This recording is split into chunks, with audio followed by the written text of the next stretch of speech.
इस कहानी की शुरुआत में हमें बताया जाता है कि इंसान अपनी ताकत के बल पर पूरी दुनिया पर अपना हुकूमत कायम करना चाहते थे और इसीलिए इंसानों के बीच युद्ध शुरू हो गए। और इस युद्ध के दौरान कुछ लोग अंधकार में चले गए तो कुछ लोग उजाले की ओर हो लिए। और इसी युद्ध से इंसानों के भविष्य का फैसला होना था और वो वक्त अब आ चुका था। और ये कहानी यहाँ से आगे बढ़ती है और हम दाजी नाम के एक 9 टेल फॉक्स को देखते हैं जो किंग झाओ के साथ बैठकर एंजॉय कर रही होती है कि तभी वहाँ किंग झाओ का एक सिपाही आता है तो दाजी उस सिपाही को मारकर खा जाती है। इसके बाद हम कुछ सीजी के योद्धाओं को देखते हैं जो झाओ के राज से अपने इनविजिबल ट्राइब के बच्चे और उनके मास्टर ग्रैंड एल्डर को छुड़ाने के लिए जा रहे थे। और जैसे ही वो लोग झाओ के बॉर्डर को पार करते हैं ली को वहाँ पे मौत की गंध आने लगती है तो उनका कैप्टन ली को अपनी पावर का इस्तेमाल करने से मना करता है क्योंकि अगर ली अपनी पावर का इस्तेमाल करेगा तो दाजी को उनके बारे में पता चल जाएगा। वो लोग एक दूसरे से बातें कर ही रहे होते हैं कि तभी वहाँ उनका मास्टर जियांग आता है जो उन्हें किंग झाओ के बारे में बताता है कि जब किंग झाओ छोटा था तो उसने ब्लैक ड्रैगन से वादा किया था, एक ऐसा वादा जो उसे पूरी दुनिया का राजा बना देगा। तो झाओ ने अपने शरीर को ब्लैक ड्रैगन को सौंप दिया ताकि ब्लैक ड्रैगन उसके अंदर समा सके और झाओ पूरी दुनिया पर राज कर सके। और मास्टर जियांग उन्हें बताते हैं कि जब तीनों सूरज एक साथ मिल जाएंगे तो ब्लैक ड्रैगन धरती पर आएगा और उसके बाद धरती पर काली शक्तियों का 18,000 साल तक राज रहेगा। इसीलिए मास्टर जियांग उन्हें बताता है कि दाजी इतना बड़ा खतरा नहीं है जितना वो ब्लैक ड्रैगन है। तो कैप्टन उनसे पूछता है कि इससे ग्रैंड एल्डर का क्या वास्ता। तो मास्टर उसे बताता है कि ये सिर्फ ग्रैंड एल्डर को ही पता है कि उस ड्रैगन को कैसे मारा जा सकता है और अगर उन्होंने ग्रैंड एल्डर को नहीं बचाया तो पूरी पृथ्वी अंधकार में चली जाएगी। ये कहकर मास्टर जियांग वहाँ से चला जाता है और उधर झाओ के राज में उत्सव की तैयारी हो रही थी क्योंकि आज वो ग्रैंड एल्डर को मारने वाला होता है। और वही सीची राज के सोल्जर किंग झाओ के महल में घुस जाते हैं। तभी ली को इनविजिबल ट्राइब के बच्चों की आवाज सुनाई देने लगती है तो वो तेजी से उन बच्चों की ओर बढ़ने लगता है। रास्ते में उसे कुछ सैनिक रोकने की कोशिश भी पर ली उन सैनिकों को मार गिराता है। इसके बाद ली अपने साथियों को लेकर इनविजिबल ट्राइब के बच्चों के पास आता है और उन्हें अपनी जादुई शक्ति की मदद से छुड़ा लेता है। और जैसे ही वो अपनी जादुई शक्तियों से उन बच्चों को बाहर निकालता है वहाँ के सेनापति जनरल को इसके बारे में पता चल जाता है। और इधर किंग झाओ ग्रैंड एल्डर से अपने भविष्य को देखने को कहता है तो ग्रैंड एल्डर जब उसके भविष्य को देखता है तो उस पे वो बहुत गुस्सा होता है क्योंकि उसमें वो देखता है कि बहुत जल्द उसकी मौत होने वाली है। और वो गुस्से से अपने सैनिकों को ग्रैंड एल्डर की दोनों आंखें निकालने का हुक्म देता है। इधर ली अपने साथियों के साथ ग्रैंड एल्डर को ढूंढ रहा होता है तभी सैनिक उन पर हमला करते हैं। इनविजिबल ट्राइब के बच्चे अपनी शक्ति की मदद से उन सोल्जर को लेकर वहां से गायब हो जाते हैं और वो एक सुरक्षित जगह पे पहुंचते हैं। और इधर जब सोल्जर ग्रैंड एल्डर की आंखें निकालने वाले होते हैं तभी वहाँ पे मास्टर जियांग आ जाता है जो अपने पावर से टाइम को फ्रीज कर देता है। उधर किंग झाओ का सेनापति जनरल उन तक पहुंच चुका था तो ली और उसके भाई इनविजिबल ट्राइब के बच्चों को वहाँ से निकाल देते हैं और वो दोनों वहीं पर रुकते हैं। और जब जनरल उनका पीछा करता है तो ली उसके रास्ते में एक दीवार गिराकर उसके रास्ते को बंद कर देता है। इस प्रकार वो लोग वहाँ से बचकर भाग निकलते हैं। इधर दाजी अपने असली रूप में आती है और वो मास्टर जियांग पर हमला कर देती है पर मास्टर जियांग काफी बहादुरी से दाजी का मुकाबला करता है लेकिन मास्टर जियांग दाजी के जादुई ट्रैप में फंस चुका था तो दाजी उसके उम्र घटने का श्राप देती है और मास्टर जियांग को मारने की कोशिश भी करती है।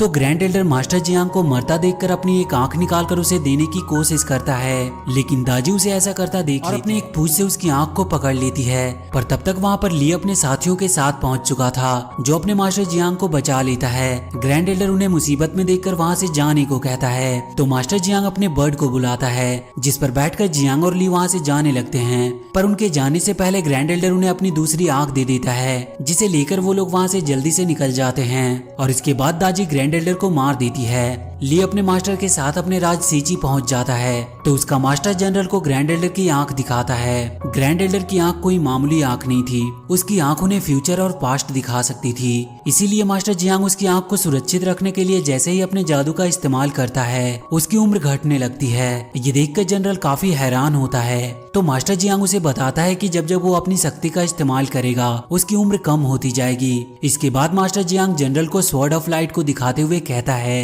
कि यही एक ऐसा हथियार है जो ब्लैक ड्रैगन को मार सकता है लेकिन इसे काबू करना सबके बस की बात नहीं, इसे काबू वही कर सकता है जो इसके काबिल होगा। तो जनरल उसकी बातों को सुनकर कहता है कि मैं अपने लोगों की जान इस स्वॉर्ड ऑफ लाइट के लिए दांव पर नहीं लगा सकता। तो मास्टर उसे समझाते हुए कहता है कि दाजी के पास भी ग्रैंड एल्डर की एक आंख है, इसीलिए वो भी कुछ ऐसा जानती होगी जो हम और तुम नहीं जानते, इसीलिए अब उनके पास और कोई रास्ता नहीं है। इधर दाजी अपने सेनापति को ऑर्डर देती है स्वॉर्ड ऑफ लाइट को लेने की कोशिश करे, उसे खत्म कर दो।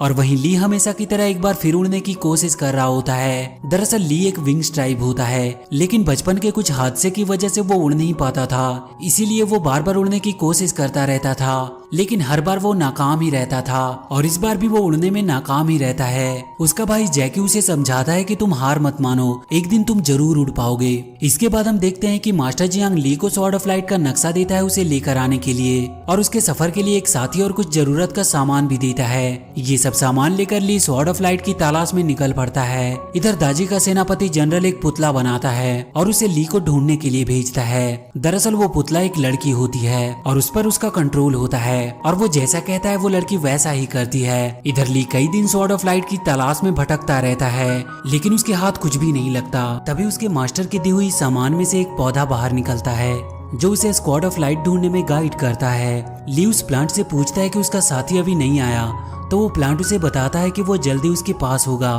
तभी उसे किसी के रोने की आवाज सुनाई देती है। ये कोई और नहीं बल्कि ली का साथी नाजा होता है। नाजा ली को काफी परेशान करने लगता है, इसीलिए वो दोनों आपस में लड़ने लगते हैं। जब वो दोनों आपस में लड़ रहे होते हैं तभी वहाँ पर एक मॉन्स्टर आ जाता है जो उन पर हमला कर देता है।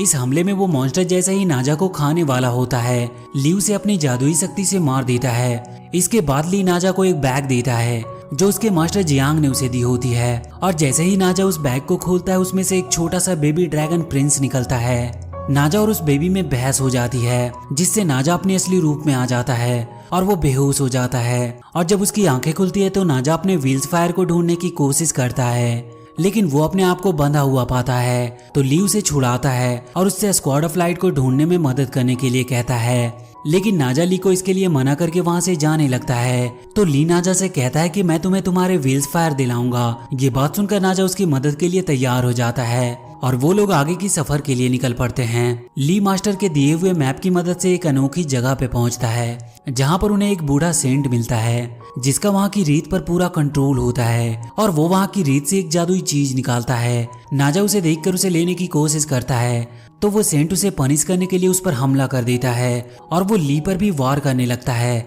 और इसी फाइट के दौरान वो तीनों एक दूसरी जगह पे शिफ्ट हो जाते हैं जहां वो सेंट अपने असली रूप यंग जियान में आता है जो दाजी के कर्ज की वजह से सेंट बन गया था। जब यंग जियान अपने असली रूप में आता है तो ली उसे एक बैग देता है जिसे उसे मास्टर जियांग ने दिया था। उस बैग में यंग जियान का डॉगी स्काई हॉलर होता है। अपने डॉगी को लेकर यंग जियान अपने गोल्ड आर्मर को लेने वहां से चला जाता है। इसके बाद ली एक बार फिर से उस मैप को निकालता है जिसमें उसे पोर्ट ऑफ बोट दिखाई देता है, तो वो लोग पोर्ट ऑफ बोट की तलाश में निकल पड़ते हैं।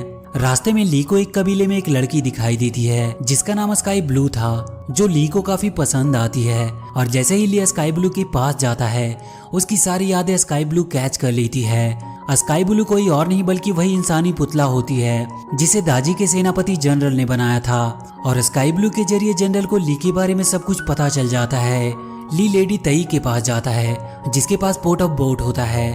जब ली उसके पास जाता है तो उसकी यादों में खोने लगता है, लेकिन वो पौधा उसे बचा लेता है। और जब ली देखता है कि लेडी तई गहरी नींद में चली गई है तो प्लांट इस मौके का फायदा उठाकर पोर्ट ऑफ बोट लेकर भागने की कोशिश करता है, लेकिन तभी लेडी तई जाग जाती है जिसकी वजह से लेडी तई और ली के बीच में फाइट होने लगती है। तभी वहां पर आ जाती है तो वो तीनों पोर्ट ऑफ बोट लेकर वहां से भागने लगते हैं, और वो उस पोर्ट ऑफ बोट की मदद से वो लोग समुद्री रास्ते से वहां से निकल जाते हैं। इसी सफर के दौरान ब्लू स्काई उन लोगों से स्वॉर्ड ऑफ लाइट के बारे में पूछ लेती है तो उनको उस पर शक हो जाता है, और इसीलिए नाजा ब्लू स्काई को मारने की कोशिश भी करता है, लेकिन छोटा बेबी एक बार फिर उस पर गैस रिसाव कर देता है जिसकी वजह से नाजा छोटा होकर बेहोश हो जाता है। वहीं दाजी का जनरल ब्लू स्काई की यादें मिटा देता है जिसकी वजह से वो बेहोश हो जाती है। तो ली उसे अपनी जादुई शक्ति से उसकी मदद करता है क्योंकि कहीं ना कहीं ब्लू स्काई को वो चाहने लगा था। पोर्ट ऑफ बोट अगले दिन मोरलाप पैलेस पहुंच जाता है क्योंकि वो बोट उस छोटी बेबी ड्रैगन प्रिंस के मुताबिक चल रही थी, और जब ड्रैगन प्रिंस के घर लौटने की बात उसके पिता को पता चलती है तो वो एक मॉन्स्टर ऑक्टोपस को ड्रैगन प्रिंस को लाने के लिए भेजता है। घर जाने की खुशी में बेबी ड्रैगन प्रिंस गाना गाने लगता है जिसकी वजह से नाजा को होश आता है, और नाजा बेबी ड्रैगन के साथ उसके मोरलाप पैलेस पहुंच जाता है क्योंकि उस ड्रैगन प्रिंस के डैड के पास नाजा का व्हील्स फायर होता है, इसीलिए वो वहां बहुत तबाही मचाता है और अपने व्हील्स फायर के बदले वो बेबी ड्रैगन को उन्हें वापस लौटा देता है। और जैसे ही नाजा अपने व्हील्स फायर को पाता है वो अपने असली रूप में आ जाता है और वो उसे लेकर वहां से निकल जाता है। इधर ली स्काई ब्लू के साथ एक ऐसी जगह पहुंच चुका था जहां की सभी चीजें टूटी और बिखरी हुई होती है। ली को यह जगह कुछ जानी पहचानी लग रही थी। उसे वहां पे विंग ट्राइब और सोलर बर्ड का निशान दिखाई देता है और अब ली को सब कुछ याद आ जाता है कि ये जगह कोई और नहीं बल्कि ली का अपना घर फ्लोटिंग सिटी होता है। ली अपने घर आकर बहुत खुश होता है और वो स्काई ब्लू को बताता है कि जब वो 6 साल का था तो किसी ने फ्लोटिंग सिटी पर हमला कर दिया था, जिस घटना के बाद वो विंग ट्राइब होने के बावजूद भी कभी उड़ नहीं पाया। स्काई ब्लू उससे कहती है कि उसे विश्वास है कि एक दिन तुम जरूर उड़ पाओगे।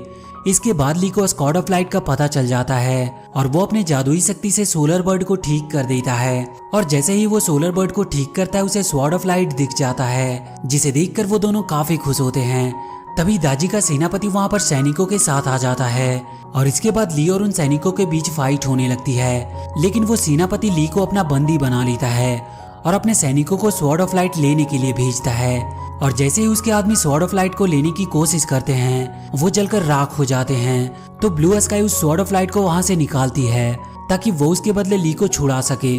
और जैसे ही ब्लू स्काई उस स्वॉर्ड को निकालती है वहां एक जोरदार धमाका होता है जिसकी वजह से वो सेनापति मारा जाता है और ली आजाद हो जाता है और ली जाकर ब्लू स्काई को पकड़ लेता है और वो दोनों तेजी से नीचे गिरने लगते हैं। और जैसे ही वो दोनों जमीन से टकराने ही वाले होते हैं कि ली उड़ने लगता है और वो दोनों बच जाते हैं, लेकिन अगले ही पल ब्लू स्काई पुतला बन जाती है।